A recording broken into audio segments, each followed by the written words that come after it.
Après 10 ans de présence sur l'aéroport de Tours, Ryanair propose donc sa première ligne vers le Maghreb. 2 vols par semaine, les lundis et vendredis.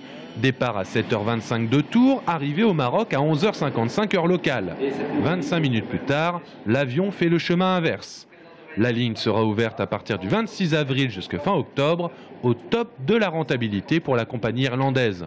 Il faut savoir que 60% ici du trafic Ryanair est condensé entre juin et septembre, donc des vols qui après en fin octobre ici, encore une fois par rapport au changement d'heure, la saison estivale de Ryanair se termine comme la plupart des autres compagnies aériennes. Le groupe SNC Lavalin, qui gère l'aéroport de Tours depuis 2 ans et demi, voit d'un très bon œil cette ouverture de ligne vers Marrakech. L'objectif affiché, c'est de passer la barre des 200 000 passagers annuels en 2013. 2012, nous avons enregistré une forte progression, plus 38%, une progression numéro 1 dans l'Hexagone.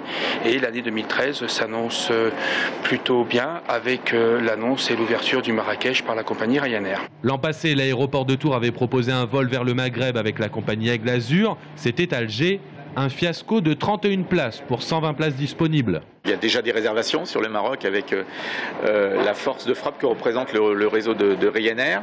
Je crois aussi que sur l'Algérie, il aurait fallu une adhésion beaucoup plus large et une communication beaucoup plus forte. C'est d'ailleurs une destination qui n'est pas abandonnée, étant donné le nombre important de personnes concernées par ce pays, à la fois en Touraine et au-delà de ça, évidemment, dans toute la région centre.